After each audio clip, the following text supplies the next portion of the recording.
ओम शांति। आज 4/9/2025 के बाबा के महावाक्य है। मीठे बच्चे, संगम पर तुम्हें प्यार का सागर बाप प्यार का ही वर्षा देते हैं, इसलिए तुम सबको प्यार दो, गुस्सा मत करो। तो बाबा कह रहे हैं किसी को दुख भी नहीं देना है। प्यार देने का अर्थ क्या है कि हम सबको सुख ही देंगे। और बाबा ने तो आज की मुरली में यहाँ तक भी कह दिया है कि अगर आप किसी को दुख देते हो तो भी दुखी हो करके ही मरोगे। कितनी गहरी बात बताई है। तो प्यार देने का अर्थ क्या है? जब आपके पास प्यार होगा तो ही तो आपको प्यार मिलेगा। अब आपके पास प्यार कब होगा? जब आप क्या सोचोगे कि अगर प्यार संसार से लेना है तो आप प्यार दे कैसे पाओगे? संसार तो मटेरियल है ना, प्रकृति के पांचों तत्व पदार्थ यही तो है। तो आपके भीतर कुछ ऐसा हो जो संसार से नहीं मिला हो, वह है प्यार, वह है प्रेम, है ना। वह प्यार और प्रेम अगर है तुम्हारे अंदर, जिसमें संसार से तुमने नहीं लिया है, संसार की कोई चीज से नहीं आया हुआ है, वह जो तुम्हारे भीतर है वह बाबा का प्यार है, बाबा का वर्षा है, वह है सच्चा प्यार। और उस प्यार से जब तुम दूसरे को प्रेम करते हो तो फिर क्या होगा? तो दूसरे को सच्चा सुख भी मिलेगा।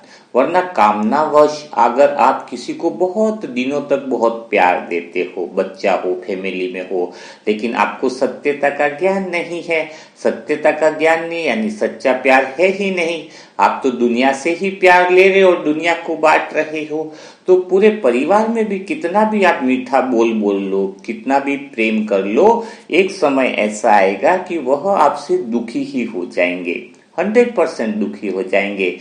चाहे तुम अपना एड़ी चोटी का जेवर लगा दो, क्योंकि जो प्रेम तुम उन तक पहुंचा रहे हो वह कामना वाला प्रेम है, वह मोह वाला प्रेम है, संसार से ही कहीं लिया हुआ प्रेम इसको दे रहे हो। वास्तव में वह प्रेम असली प्रेम भी नहीं होगा, है ना।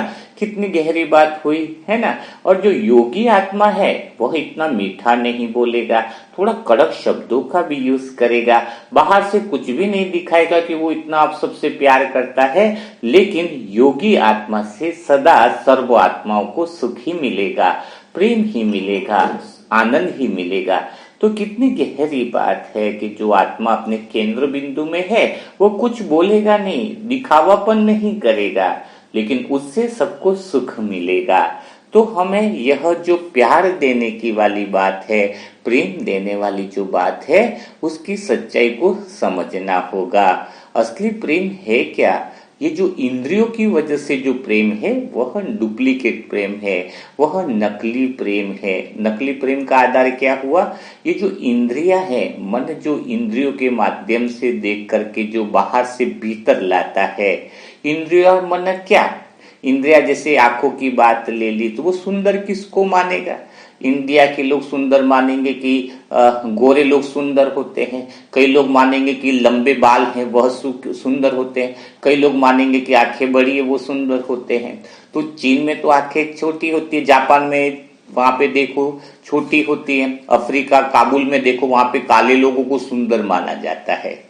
एक देश ऐसा भी है जहाँ पे लंबी गर्दन वाले जो होते हैं उनको सुंदर माना जाता है, उनके तो गले में ऐसा कड़ा भी पहनाया जाता है जिससे गला मोटा न हो और लंबा हो। तो वहां पर सुंदरता का आधार क्या है? जिसकी गला लंबा हो। तो ये तो इंद्रियगत हो गया ना। अब किसी को आप मानोगे कि ये गोरे कलर वाला सुंदर लगता है तो आपने उससे प्रेम किया, कल उससे भी कोई गोरा दिख गया तो फिर तो वो उससे आप तुम प्रेम करने लग जाओगे, है ना।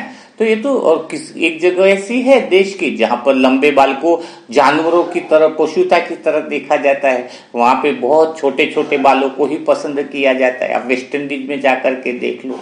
तो कहने का अर्थ क्या है कि आप इंद्रियों की वजह से जो प्रेम कर रहे हो, इंद्रिय का जो आधार है प्रेम का, वो तो फिर कभी भी प्रेम किसी से करता ही नहीं, कर भी नहीं सकता है ना। आज इसको सुंदर मानेगा, छोटी आंखें वालों को कल उससे और छोटी आंख मिल गई तो उससे प्रेम करने लगेगा, क्योंकि जिस गुणों के आधार पर तुम प्रेम कर रहे हो वह तो कुछ हुआ नहीं। अगर पद के आधार पर भी प्रेम है तो फिर उससे बड़ा पद भी किसी और का हो सकता है ना।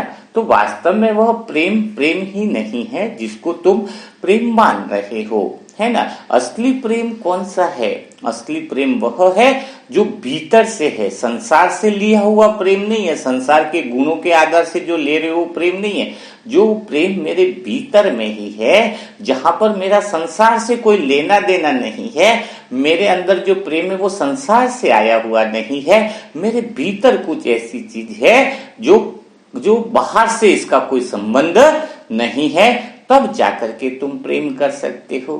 लेकिन प्रेम जो है वह सच्चा प्रेम जो है, वो कल भी बताया था कि सच्चे आत्मज्ञान से ही रहता है, तो ज्ञान के बाद ही प्रेम हो सकता है। तो ज्ञान क्या है कि संसार जो है वह बिल्कुल क्लियर हो जाना चाहिए कि संसार अनर्थ है।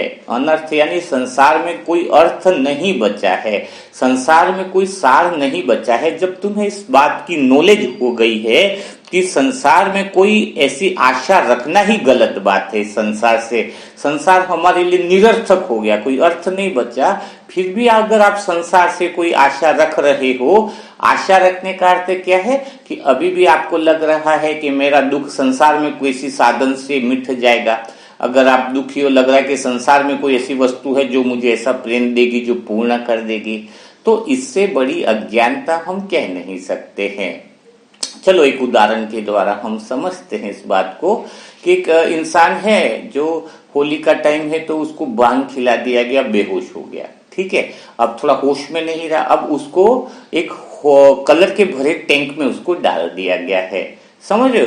कलर के भरे हुए टैंक में जब उसको डाल दिया गया, पूरा गंदा संदा हो गया, कलर लग गया चेहरे पे, सब कुछ लग गया है। और जब वो होश में आया तो दिखता है कि वो टैंक में पड़ा हुआ है, पूरे कलर उसके ऊपर लगे हुए हैं, आंखों पे चेहरा पूरा कलर से वो किया हुआ है। अब जैसे वो बाहर निकलता है, अब मुंह उसका पोंछना है, धोना, आईने में देखता बहुत गंदा हो रहा है, तो वो पास में ही बकेट पड़ी है, लेकिन वो पानी भी कैसा है जिसमें कलर लगा हुआ पानी है, गंदा है। अब उसी गंदे पानी से वो मुंह पोंछ रहा है, तो क्या उसका मुंह साफ होगा? क्या अपने आप से पूछो, क्या मुंह साफ होगा? और बाद में देखा तो मुंह और गंदा हो गया, फिर पास में देखा तो जहां भी दिख रहा है वहां पे वही कलर वाला ही पानी है, तो उसका मुंह तो गंदा तो है ही और गंदा हो रहा है। और अब उसको होश भी नहीं है कि उसका घर कहाँ है, वो कहाँ से आया है, कहाँ जाना है। तो मेन बात यही हो रही है कि हम स्वयं को तो भूल गए, अब इस संसार ने हमें बेहोश कर दिया, देहभान में वो मैं आने से हम भ्रमित हो गए, बेहोश हो गए। अब बेहोश तो ऐसे हुए हैं कि अब शरीर पर, देह पर इतना कीचड़ लग गया है कि मन बेचैन हो गया है, परेशान हो गया कि संसार से कुछ मिल नहीं रहा है। अब समाधान कहाँ ढूंढ रहा है? बेचैन है तो समाधान संसार में ढूंढ रहा है, संसार से ही तो वो गंदा हुआ है, इस संसार से कामना रख कर ही तो संसार से गंदा हुआ है, संसार में इच्छा रख कर ही तो 63 जन्म से गंदा होता आया है। तो भला संसार का पानी उसके गंदगी को, अशुद्धता को कैसे दूर करेगा? कितनी गहरी बात है कि मैं 63 जन्म से इस संसार में भटक रहा हूं और सारी विधियां मैंने अपना ली कि मेरा मन शांत हो जाए, मेरा मन शुद्धता को प्राप्त कर ले, मेरा मन बहुत प्यार से रहने लगे, सबके साथ अच्छे से व्यवहार करे, सबको प्रेम देने की कोशिश करी, सबके लिए अपना सर्वस्व त्याग दे दिया, लेकिन फिर भी चेहरा गंदा रहा, फिर भी हम बुरे के बुरे ही बने रहे। संसार में आप कोई कितना भी कर लो देवान वाली आत्माओं के लिए, कामना रख करके कर लो तो भी आप बुरे ही बने रहोगे। ये बात कोई एक पिता है अभी जिसने पूरी जिंदगी बच्चे के लिए लगा दी, पूरी फैक्ट्री उसके नाम कर दी, सब कुछ करने के बाद भी बच्चा एक ही बोलता है, पापा ने इतना कोई खास नहीं किया जितना करना चाहिए था। उनके पापा देखो, उनके पास तो 3 फैक्ट्रियां हैं, हमारे पापा चाहते तो थोड़ी मेहनत करते तो 1 फैक्ट्री की जगह 3 करके जाते।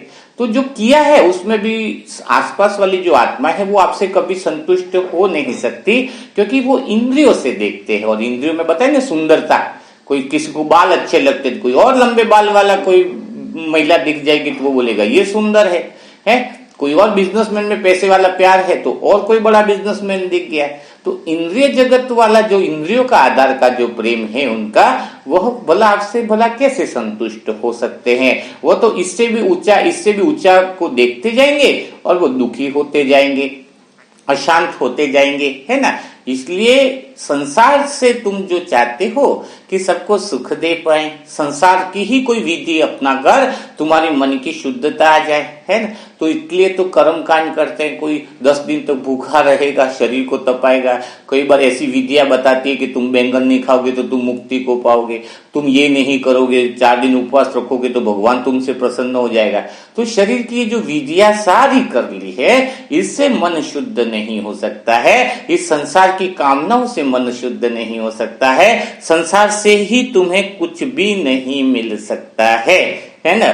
जब संसार निरर्थक है, संसार में कोई अर्थ नहीं बचा है, अगर ये बात तुम्हें समझ में आ जाए तो तुम प्यार का वर्षा, भगवान का वो प्रेम तुम्हारे भीतर प्रकट होने लगेगा।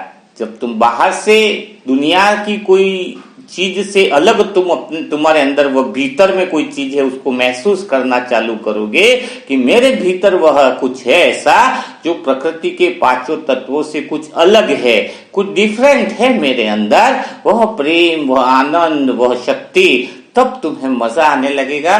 तब तुम संसार को प्रेम दे पाओगे, सबको समभाव देखते हुए। सबको देखने का आधार क्या होगा, मैं आत्मा बिंदी हूं तो वो आत्मा कोई चौड़ाकार तो है नहीं, वो भी आत्मा बिंदी ही है। मैं आत्मा जैसी हूं वैसे ही सामने वाला भी आत्मा बिंदी है, तो सभी एक जैसे हो गए, है ना। तो सबको प्रेम देंगे ना, हम सबको समानता से प्रेम देंगे कि ये भी आत्मा है, वो भी आत्मा है। और हमारे प्रेम का आधार भी क्या हो गया, भौतिक वाला नहीं रहा, भीतरी रहा कि हम जो हैं वह आत्मा है। तो अभी तो आपको सोचना ही चाहिए ना कि आपको संसार संसार से आप नहीं हो। जब ये बात आपको समझ में आ जाए, क्या बात समझ में आ जाए कि संसार से आप नहीं हो, आपसे संसार है, तब तुम संसार को प्रेम दे सकोगे। अगर संसार से आप बने हुए हो तो फिर तो आप भिखारी हो गए। आप तो संसार से ही मांगते रह रहे हो कि अपने आप को हीन महसूस करने लगे हो, अपने आप को कमजोर महसूस करने लगे हो, संसार को शक्तिशाली महसूस कर रहे हो, अपने आप को अपूर्ण मान रहे हो, अधूरा मान रहे हो और सोच रहे हो कि संसार की कोई साधन ही मुझे पूर्ण करेंगे। तो यह बहुत बड़ा अंधापन है, बहुत बड़ा।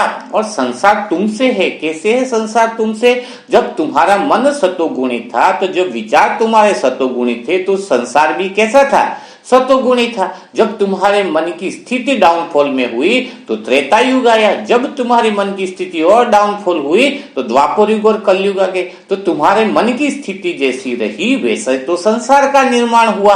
अब तुम्हारे मन की स्थिति बदलने से नए सतयुग के संसार का निर्माण होगा। तो तुम ही तो हो जिससे संसार बना है, तुम ही तो हो जिससे संसार का निर्माण हुआ है। तो तुमसे संसार है, संसार से तुम नहीं हो, है ना। जब तुम्हें ये बात समझ में आए कि तुम पूर्ण हो, है ना, जब संसार को मालिक मानते हो, इसका अर्थ क्या है कि तुम्हारे में अधूरापन है, तुम्हारे में कामना है। ये बात तो स्पष्ट रूप से सामने आती है ना कि बिल्कुल लगेगा आपको कि अपने आप को जब भी तुम छोटा समझो और संसार को बड़ा मानो तो समझ लेना कि तुम अपने आप को कहीं न कहीं अपूर्ण मान रहे हो, कहीं न कहीं तुम स्वयं को जो है वह अधूरापन में लेकर के जा रहे हो। और स्वयं का जो ये अधूरापन है वही तो तुम्हें संसार को बड़ा मानने पर मजबूर कर देता है कि संसार तो बहुत बड़ा है क्योंकि संसार से ही तुम्हें कुछ ऐसा मिलने वाला है जो संसार से मिलने वाला है, उससे तुम पूरे होने वाले हो, पूर्ण होने वाले हो। तो तुरंत उस समय स्वयं को स्मृति दिलाओ कि नहीं, मैं तो ऑलरेडी पूर्ण हूँ, संसार मेरे से है। और जब तुम इस स्वमान में रहते हो, कौन से स्वमान में रहते हो कि मैं पूर्ण हूँ, है ना, और संसार मुझसे है, मैं संसार से नहीं हूँ, इसी को कहेंगे स्वमान में रहना। है। सोमान का अर्थ रटने का थोड़ी कि मैं विजय रत्नात्मा हूँ, एक तरफ बोल रहे हो कि मैं विजय रत्नात्मा हूँ और एक तरफ संसार से आशय कर रहे हो कि संसार से मुझे ये मिल जाए वो मिल जाए, तो आप विजय कहाँ से प्राप्त हुई? आप सेंटर पॉइंट में हो तो विजय रत्नात्मा का सोमान आपको लगेगा। मैं मास्टर सर्वशक्तिवान आत्मा हूँ बोलने से थोड़ी बनेगा। आप जब संसार के पूर्ण रूप से संसार को देखोगे तो फिर आपको लगेगा कि संसार के मालिक आप हो, तब तुम सर्वशक्तिवान हुए ना। सर्वशक्तिवान तो राजा होगा, है ना। मास्टर सर्वशक्तिवान तो जो भिखारी होगा उसको तो सर्वशक्तिवान कह नहीं सकते। तो तुम्हें चेक तो करना ही होगा ना कि तुम्हारा और संसार का संबंध क्या है। उस संबंध को तुम्हें समझना होगा और इसे बहुत गहराई से तुम्हें चेक भी करना होगा। लेकिन बात यहाँ पर एक और आती है, जब तुम्हें सारी चीज का ज्ञान दे दिया गया, आत्मा क्या है, अहंकार क्या है, मैं क्या है ना, सारी बात का ज्ञान तुम्हें दे दिया गया है ना, कि मैं बहुत भ्रम करने वाला है, मैं जो है वो मन के ऊपर एक अंधेपन की पट्टी है जो मैं बन के बैठा है, जो है नहीं, है ना। और शरीर के बारे में भी तुम्हें बता दिया गया है। तो तुम्हारे अंदर वो प्रकाश आ चुका है कि तुम्हें तुम्हारा अंधापन तुम्हें दूर करने के लिए सारी बातों की जानकारी होने के बावजूद भी तुम्हारा अंधापन दूर क्यों नहीं हो रहा है। सबसे गहरी बात क्या है, समझ वाली बात क्या है। एक तो हो गया कि चलो कोई मैं में उलझा हुआ है, उसको तो ज्ञान ही नहीं है, उसके अंदर तो ज्ञान का प्रकाश आया ही नहीं है, तो चलो वो तो अंधापन में होकर के अंधे कर्म कर रहा है। वो मैं का भ्रम उसको बना हुआ कि मैं यही हूं, मैं वही हूं, मैं यही हूं। लेकिन इंपॉर्टेंट बात तो यह है कि तुम्हारे अंदर तो वह ज्ञान आ गया, तुम्हारे अंदर तो बस समझ आ गई, तुम्हारे अंदर तो क्लियरिटी आ गई। तो जब तुम्हारे अंदर इतनी क्लियरिटी आ गई है कि तुम्हें अंधेपन में कर्म नहीं करने हैं, तुम अंधापन क्यों बना करके बैठे हो, शुद्ध मन पे अशुद्ध मन की पट्टी क्यों बांध करके बैठे हो, इसका कारण क्या है। एक आंखों से अंधा होता है तो चलो भाई ठीक बात है, उसकी तो विवेकता है। शरीर से अंधा है तो उसकी आंखें जो है वो बदली नहीं जा सकती, ठीक नहीं हो सकती, वो तो जन्म से अंधा है।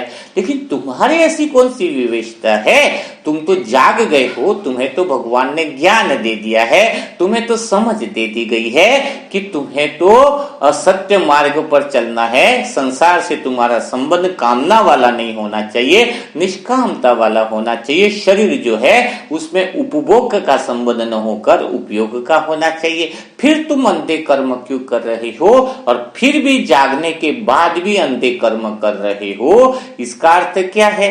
यानी देखो, आपके पास भगवान ने एक विशेषता दी है चुनाव करने की। चुनाव करना आपका काम है। बाबा कितना ज्ञान दे देगा, मुरली मंथन की गहराई में लेके जाएगा, बातों की गहराई में लेकर के जाएगा, लेकिन अंतिम जो चीज मुक्ति और जीवन मुक्ति पाने के लिए जो तुम इतने प्रयास कर रहे थे, द्वापर युग से जो प्रयास कर रहे थे, तो वह मुक्ति जीवन मुक्ति तुम्हारे सामने खड़ी है ना। अब तुम्हारी विवेकता कौन सी है। अब तुम जो चुनाव करने का अधिकार तुम पर बाबा ने दिया है कि तुम इस अंधे कर्म का चुनाव करते हो, कामनाओं वाले कर्म का चुनाव करते हो, या संसार को मालिक बना करके ही कर्म करना चाहते हो, अपने आप में बदलाव नहीं लाना चाहते हो, तो यह चुनाव आपका है। और अगर आपने अंधेपन वाले कर्म, कामना वाले कर्म का चुनाव किया है, जिसमें प्रकृति का चेतना का स्तर भी खराब हो रहा है, तुम्हारी चेतना का स्तर भी खराब हो रहा है, तो तुम फिर दुखी होकर मरोगे। आज बाबा के महावाक्य हैं, क्योंकि तुम कामनावश प्रेम करोगे तो दूसरे को दुख के अलावा तुम कुछ दे ही नहीं सकते हो।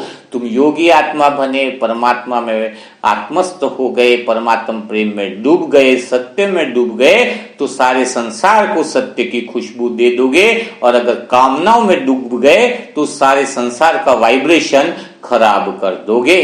कितनी जबरदस्त बात है, क्योंकि कामना वाला जो व्यक्ति है आत्मशक्ति को कमजोर कर देता है। कामना में क्या करता है, पहले तो संसार से करी कामनाएं, और फिर संसार से क्या मिलेगा, भोग से भरपूर होना चाहेगा। पहले तो कामनाएं करी संसार से कि मैं अधूरा हूं, और अधूरा कामना करने के बाद वो भोग करेगा। काम विकार में भी तो जाना भोग ही है। और कोई आत्मा काम विकार में गई यानी बहुत निचले तल पे आ गई, बहुत नीचे के तल पर आ गई, है ना। तो सोचो जरा कि अगर तुम अंधेपन वाले ही कर्म कर रहे हो, धृतराष्ट्र ही बने हुए हो, जानकारी होने के बाद भी तुम सुधरने का नाम नहीं ले रहे हो, तो तुम्हारे दुख बड़े भारी होने वाले हैं। यह सीधे बाबा के वाक्य है, आज बाबा की मुरली के महावाक्य है कि तुम दुख देते हो तो दुखी होकर मरोगे। प्रकृति का दुरुपयोग कर रहे हो, है कामना वासना उसके अंदर जा रहे हो, मैंपन जो है ही नहीं उसकी भ्रम की पट्टी उतारने को तैयार नहीं हो, है ना। तो चुनाव तो भगवान ने आपको दिया है, इतनी इतनी आपके पीछे मेहनत करी जा रही है, सारा ज्ञान क्लियर हो रहा है, तो फिर भी आप वह पट्टी अगर नहीं उतारोगे, सत्यता की तरफ बढ़ोगे नहीं, तो फिर आपकी स्थिति मतलब बहुत बड़ी दुर्गति की होने वाली है। बस समय आया कि आया, धर्मराज का रोल जैसे ही चालू होगा, उसी समय, उसी पल, उसी क्षण, उसी विचारों पर जो है वह सजा देना आपको चालू हो जाएगा। लेकिन मेन बात आती ही यही है, क्योंकि तुम अंधेरे का चुनाव इसलिए ज्यादा करते हो, अंधे कर्म का चुनाव इसलिए ज्यादा करते हो, क्योंकि कोई दवाई तो पूरी ले रहे हो, लेकिन बीमारी कहाँ कहाँ पर है उसको चेक ही नहीं कर रहे हो। तो वो दवाई कितनी भी ले लोगे कुछ फायदा है क्या? यानी तुम्हारे अंदर आत्म अवलोकन की बहुत कमी है, आत्मचिंतन की बहुत कमी है, कि हम गहराई से देखें स्वयं को कि हम कहाँ कहाँ गलती कर रहे हैं, हमारे कौन से कर्म हैं जो कामना वाले हैं, हमारे कौन से कर्म हैं जो देहभान वाले हैं। हम स्वयं को चेक करें। चुनाव करेंगे, जब हम आत्म अवलोकन करेंगे तो सही चुनाव की तरफ हम बढ़ पाएंगे। नहीं तो मुरली मंथन तो रोज इतने सारे सुनते ही जा रहे हो और उसका उपयोग नहीं कर रहे हो जीवन में, यानी बीमारी पे उपयोग ही नहीं कर रहे हो, तो वो बीमारी और बढ़ती जा रही है और परेशानियां बढ़ती जा रही है। तो यह आत्म अवलोकन बहुत ज्यादा जरूरी है, आत्मचिंतन बहुत ज्यादा जरूरी है। कल जो परिभाषा बताई थी सेल्फ रियलाइजेशन, यानी स्वयं को देखना कि मेरे अंदर वह बीमारी कौन कौन सी है, वह बीमारी कहाँ पर है, तो फिर तुम्हें मजा आएगा उसको चेक करने का। और जो आत्म अवलोकन करता है, जो आत्मचिंतन करता है, वह मुक्त हो जाता है, क्योंकि बीमारी उसकी खत्म होने लगती है। वह जो मुक्त हो गया, जीवन मुक्त अवस्था को जो पाता है, वह संसार से उसका संबंध कैसा रहता है? भार वाला नहीं रहता है। संसार से एक भार, संसार उसको बोझ लगता है। जो मुक्त होकर के कर्म नहीं करता है, जो कामनाओं के बंधन में कर्म करता है, उसको संसार बोझ लगता है ना। जैसे गधा होता है तो गधे पर बोझ ढोता रहता है, वो जो कामना वाला बंधा हुआ व्यक्ति सेम गधे की तरह ही है, वो बोझ ढोकता रहता है। गधे को कोई मतलब नहीं है कि इसके ऊपर हीरे रखो, इसके ऊपर आप रेती रखो, इसके ऊपर सीमेंट रखो। गधे का काम है बोझ ढोना। तो आप बिल्कुल गधे बने हुए हो, कर्तव्य के नाम पर परिवार का बोझ ढो रहे हो, और सब बता क्या रहे आपको कि तुझे इसकी जिम्मेदारी निभानी है, उसकी जिम्मेदारी निभानी है। तुम बन गए गधे, लो भाई बोझ ढोते रहो। और तुम कब तक बोझ ढोओगे? जब तक या तो बिल्कुल तुम बीमार नहीं हो जाओ, जैसे बीमार हुए तुमको निकाल दिया जाएगा, अब तुम बोझ ढोने के लायक नहीं रहे, अब तुम बैठ जाओ खाट पर, और फिर बोला भी ऐसा ही जाएगा, बार बार ताने भी दिए जाएंगे, तुमने क्या कौन सा बोझ ढो दिया, तुमने ऐसा किया ही क्या, जीवन भर तक बोझ ढोया, फिर भी तुम्हें मिलने वाली उपाधि कौन सी है खाट पर बैठने पर, कि तुमने किया ही क्या है। ये सबसे बड़ी बात है। और इसके बावजूद भी कई बार तो बीमार होने पर उसको आराम नहीं दिया जा रहा है। कई गधे तो बोझ ढोते ढोते ही अपना शरीर छोड़ देते हैं और फिर दूसरे जन्म में फिर बोझ ढोने के लिए तैयार हो जाते हैं। तो क्या इस चीज से निकलना भी है या नहीं है? और जीवन भर ये जो बंधनों का बोझ है, कामनाओं का बोझ है, देह का बोझ है, वह सुनने पर भी ऐसा लगता है कि कितनी बुद्धि जो है निचले तल की होगी, जो इन बातों को समझ नहीं पा रहा है। तो मुक्त पुरुष जो होंगे, जो जीवन मुक्त होंगे, वो उनका संसार से संबंध आनंद का होगा। वो संसार की किसी भी बहुत बात का बोझ नहीं लेंगे, न माता का न पिता का, बस कल्याण का रिश्ता है। भाई तुम भी आत्मा हो, मैं तुम्हें सच्चा मार्ग दिखा रहा हूं, बाकी फिर दुखी हो रहे तो दुखी हो जाओ, कोई मतलब नहीं हमें उससे, क्योंकि वो खुद अपने पाप पे कुल्हाड़ी मार रहा है, तो उसको कैसे रोका जा सकता है? जो अज्ञानता को छोड़ना नहीं चाहता है, जो दुखी है नहीं लेकिन दुखी समझ रहा है, उसका इलाज कैसे करे? जो दुखी है नहीं और दुखी मान रहा है, उसका इलाज कैसे करे? है तो सब आत्माएं हैं। तो रिलेशन है कि बंधन का बोझ नहीं है। मुक्त पुरुष, जीवन मुक्त स्थिति वाली जो आत्मा है, उसको संसार से न कोई आशा है न निराशा है। है ना। जो कामना वाला बंधन वाली आत्मा होगी उसको संसार से आशा भी होगी तो निराशा भी होगी, है। और हम तो ऐसी हैं कि पूर्णता को प्राप्त है, न तो हमें संसार के से कोई आशा है, न संसार से कोई निराशा है, न संसार से प्रेम है, न संसार से शिकायत है। जो चल रहा है उसमें हम आनंद ले रहे हैं, जो हो रहा है हम उसमें आनंद ले रहे हैं। कोई गधे बनकर बोझ ढोना चाहता है तो ढोए, क्योंकि चुनाव तो सबका अपना है ना। चुनाव का अधिकार हम किसी से छीन नहीं सकते, चुनाव के लिए हम बाध्य नहीं कर सकते किसी को। जैसे आपको भगवान जब किसी को बाध्य नहीं कर सकता है कि तू यही चुनाव तुझे करना है, तो फिर हम आत्माएं एक दूसरे आत्माओं को चुनाव के लिए बाध्य कैसे कर सकते हैं? क्योंकि आत्मा का मूल स्वभाव जो है वो कौन सा है? वह कौन सा है? स्वतंत्रता। मन का एक जो मूल स्वभाव है वो मुक्ति का है, तो मुक्ति का अधिकार भगवान भी किसी से नहीं छीन सकता। मुक्ति मतलब क्या है? कि वह चुनाव करने के लिए मुक्त है, स्वतंत्र है, कि वो चाहे खड्डे में गिरने का चुनाव करे, चाहे सत्य का चुनाव करे। चुनाव का अधिकार उसको भगवान ने दिया हुआ है ना। कर्म जो जैसा चुनाव करेगा वो वैसा पाएगा। तो हमें भी दूसरी लौकिक परिवार में जो आत्माएं हैं, आसपास की आत्माएं, रिश्ते, तो उसके पीछे नहीं पड़ जाना है। पीछे पड़ना यानी उसकी स्वतंत्रता को खोना, उसकी स्वतंत्रता का हनन करना, यानी तुम तो गलत कर रहे हो। उसको चुनाव करना है देहभान में जाना, जाने दो, और 2-4 बच्चे पैदा करो और संख्या बढ़ाओ, खड्डे में गिरना और खड्डे में गिरो। आप खाली बता सकते हो उसको। तभी बाबा क्या कहते हैं, जिसको शादी करनी है जाए शादी करे, मनाए नहीं है। बाबा अगर ऐसा होता तो सबके लिए बंदिश लगा देते, नहीं तुम शादी नहीं कर सकते। बाबा कहते तुम्हारी मर्जी, कोई करना चाहता है तो उसकी करा दो शादी, है। तो ये बहुत गहरी बात है। कारण कैसा है? मन जो है वो अकेला नहीं रह पाता है, कोई न कोई उसको विषय चाहिए। तो मन अकेला रह ही नहीं पाएगा। तो मन जब आत्मा का संग कर लेगा तो वो अकेला है ही नहीं, और आत्मा का संग नहीं करेगा तो वो किसी न किसी का तो संग चाहिए। अब मन आत्मा का भी संग नहीं कर रहा है तो संसार के विषयों के साथ तो संग करेगा ही करेगा ना। हाँ, उसके बिना तो वो रहेगा नहीं, क्योंकि अकेलापन तो उसकी बहुत बड़ी मजबूरी है। वो किसी न किसी के साथ जुड़ा हुआ ही रहना रहेगा। देखना, आपका मन किसी न किसी के साथ जुड़ा हुआ रहेगा, किसी न किसी विषय के साथ जुड़ा रहेगा, किसी न किसी बात से जुड़ा रहेगा, अकेला नहीं रहेगा। तो जब मन आत्मा से जुड़ जाए तो फिर उसके लिए कोई विषय बचते नहीं है, उसको किसी विषय से जुड़ने की आवश्यकता ही नहीं है, उसको किसी संसार की बात को मानने की आवश्यकता नहीं है। लेकिन जो भगवान से जुड़ना ही नहीं चाहता है, आत्मा के सत्य के साथ नहीं जुड़ना चाहता है, झूठ को ही सत्य मानकर चल रहा है, भला उसका क्या किया जाए, है ना। और सबसे गहरी बात है कि वो जानता ही नहीं है तो बात अलग है। आप सभी आत्माएं तो जानती हो, सत्य को जानते हो, फिर भी उस सत्य की तरफ नहीं बढ़ पा रहे हो। इसका कारण है क्योंकि मुक्ति से भी डर लग रहा है। क्यों? क्योंकि मैं को खत्म करना पड़ेगा, संपूर्ण समर्पण करना पड़ेगा। मैं यानी जिस अहंकार को हम मैं मानकर, भ्रम मानकर के बैठे हैं, उस मैं को क्या करना पड़ेगा? उस सर को काटना पड़ेगा। जो भ्रम है, उस भ्रम से तुम्हें इतना लगाव आ गया है, तुम्हारी वृत्ति 63 जन्मों की जो संस्कार बन गया है कि मैं को खत्म कैसे करूं, मैं को मिटाना नहीं चाहते, उससे प्रेम हो गया है। मैं मिटने से डरता है, अगर मैं ही मिट गया तो रहेगा ही क्या। उसको समझ में नहीं आ रहा है कि संपूर्ण मुक्तता में ही संपूर्ण आनंद और सब कुछ समाया हुआ है। तो आप अंतिम छोर पर खड़े हो, सत्य को देख लिया है, सत्य को पहचान लिया है, लेकिन उस मैं को मिटाने को तैयार नहीं हो। सब कुछ कर रहे हो, मुरली मंथन सुन रहे हो, सब कुछ कर रहे हो, लेकिन उस मैं से कहीं ना कहीं सूक्ष्म लगाव है। यही सूक्ष्म माया है, अभी भी उस मैं को पकड़ रखा है अंदर से, मैं और मेरा।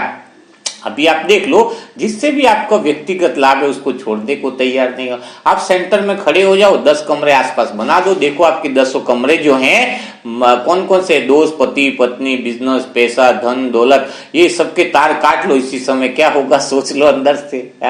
लेकिन काटने को तैयार हो नहीं, बाहर से बोल रहे हो बहुत अच्छा ज्ञान है, गहरा ज्ञान है, सत्य का अनुभव हो गया, दवाई ले ली, बीमारी कौन सी है वो भी देखने को तैयार नहीं हो और ठीक करने को भी तैयार नहीं हो। ब्रह्मा बाबा ने सेकंड में निर्णय लिया, पता चला दवाई मिल गई है तो बीमारी को सेकंड में काटा जाए, इसलिए वो ब्रह्मा बाबा है, इसलिए वो दादियां हैं, इसलिए ऊंचा पद पाते हैं, क्योंकि उन्होंने बीमारी को पहचान लिया और वह दवाई जो है वह दे दी। तो समझने वाली बात है, आपको क्लियरिटी आनी चाहिए, समझ आनी चाहिए कि वास्तव में बीमारी क्या है ना। तो ये बीमारी दवाई ही दवाई मत लेते जाओ, आज आत्म अवलोकन करो और आत्म अवलोकन से ही तुम उस मुक्ति, जीवन मुक्ति का आनंद ले पाओगे। संसार को बोझ नहीं, फिर संसार को आनंद के साथ आप डील करोगे, क्योंकि संसार से कोई इच्छा नहीं, उनको उनके पीछे भी नहीं पड़ोगे, चुनाव का अधिकार भी उनको दे दोगे तो कितना मजा आएगा, है ना।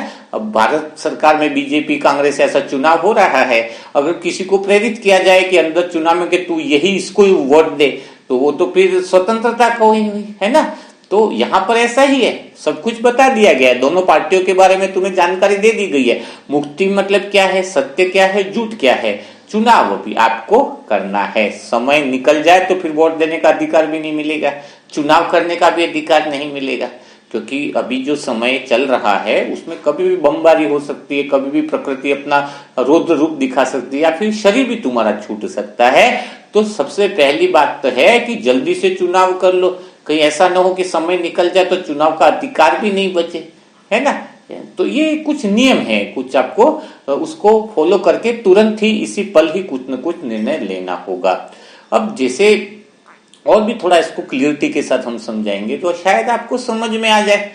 एक कहानी से समझाते हैं तो थोड़ा और क्लियरिटी आपको आ जाएगी। पुराने जमाने में देखा ना कि महल होते थे, तो महल में क्या होती थी, रानियां बैठती थी। तो एक महल का दृश्य आप देखिए, उसमें एक रानी बैठी हुई है, ठीक है। अब रानी जब बैठी हुई है तो उसके साथ बहुत आसपास सहेलियां बैठी हुई हैं और रानी उनके साथ हंसी खेली और मस्तियां कर रही है। कई बार नए नए भोजन खाई जा रही, कोई नई शैली भोजन बना कर ला रही है, बहुत पार्टी की तरह माहौल बना हुआ है और बहुत आनंद के साथ वह रानी उनके साथ मजे करे। वो सारी सहेलियां भी बहुत मजाक कर रही हैं, हंसी मजाक कर रही हैं उसकी सखी सहेलियां। तभी अचानक कुछ ऐसी घटना घटित होती है कि सारी सहेलियां चुपचाप चली जाती है वहां से, लेकिन जाते समय भी उनके चेहरे खुश रहते हैं। जाते, बहुत ध्यान से सुनना कि जाते समय भी वह उनके चेहरे खुश रहते हैं। और जो रानी है उन सहेलियों के रहते हुए जितनी खुश थी, उससे ज्यादा खुश वह उन सहेलियों के जाने के बाद होती है। उसके चेहरे पर आभा मंडल आ जाता है। तो ऐसी क्या घटना घटित हुई, कोई कदमों की सिर्फ आवाज आई थी, उस आवाज से ही इतनी बड़ी घटना घटित हुई। सोचो तो ऐसी घटना क्या हो सकती है कि सखी जो उनके साथ खेल रही थी वो खुशी होकर के सभी सहेलियां गई, पहली घटना तो वह, और दूसरी वो रानी भी चेहरे का आभा मंडल और प्रसन्न हो गया खाली कदमों की आहट से। तो कदमों की आहट कौन सी है, किसकी है, वह कदमों की आहट थी राजा की, कि राजा वहां पर एंट्री मारने वाला था और वो काफी समय से तो रानी उसका इंतजार ही कर रही थी।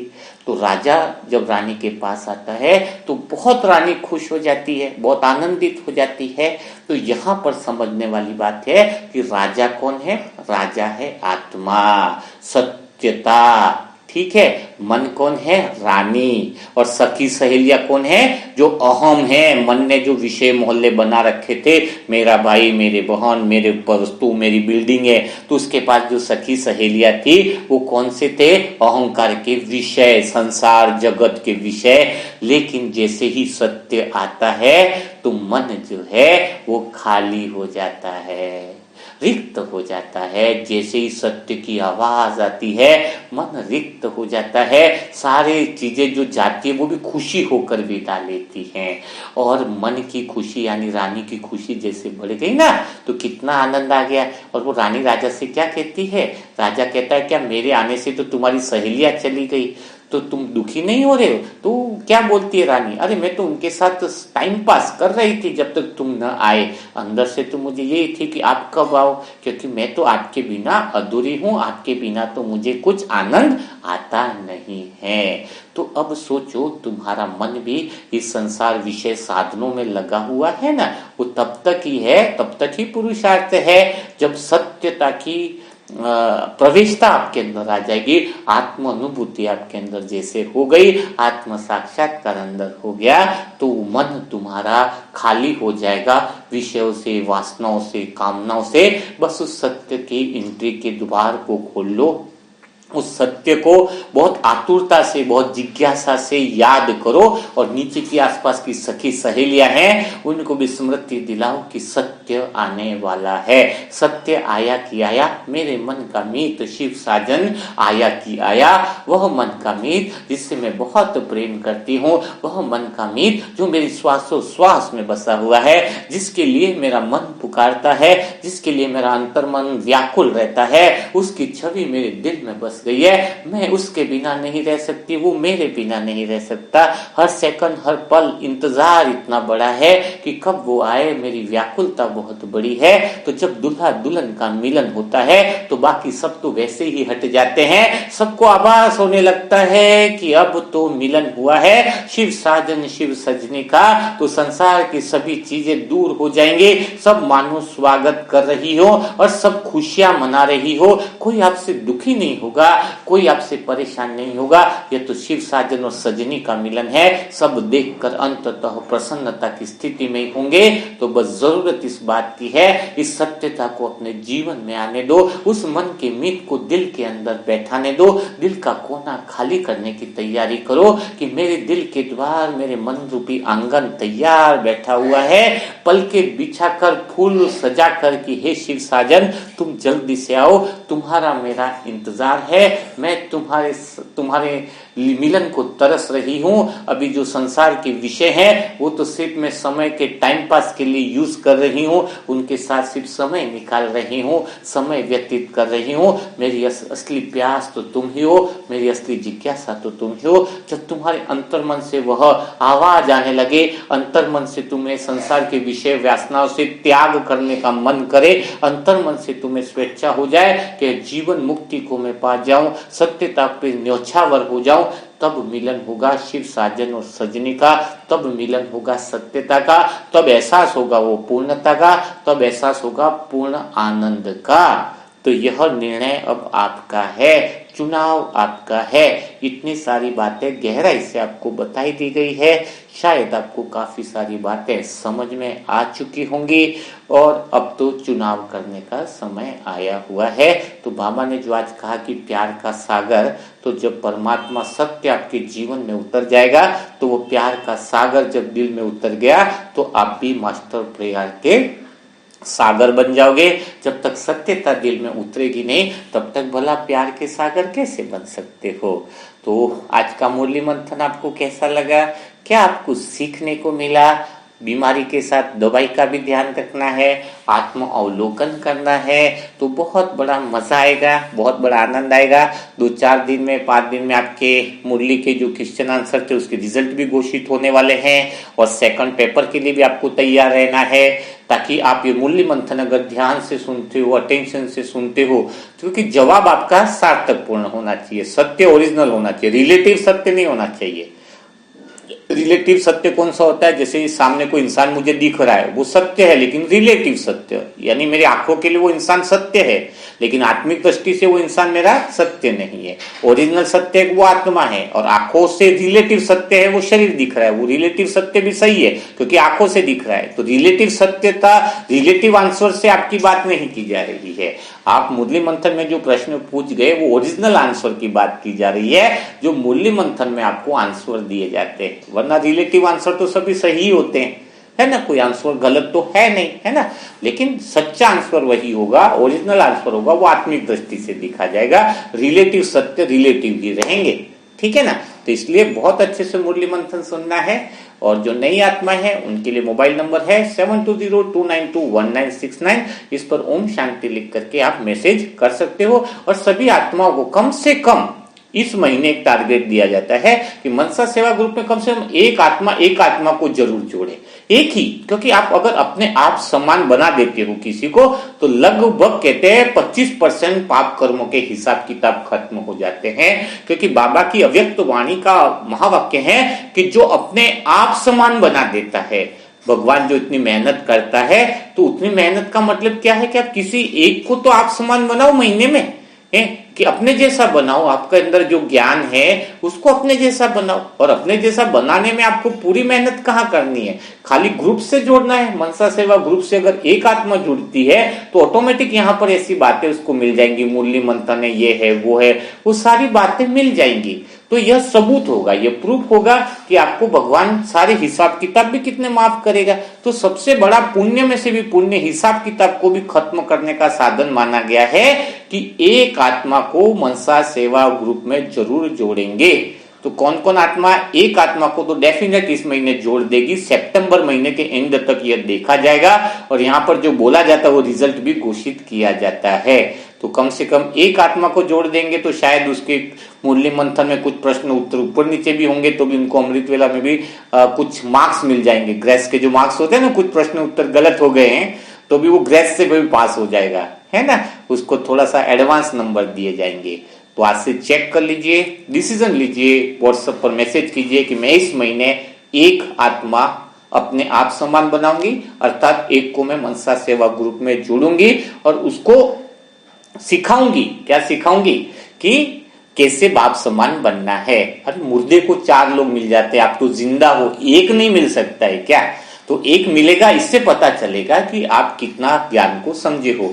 सबका हिसाब किताब रखा जाएगा, ठीक है। तो कल फिर हम मुलाकात करेंगे ऐसे ही मुरली मंथन के साथ। तब तक के लिए सभी भाई बहनों को ओम शांति, ओम शांति, ओम शांति।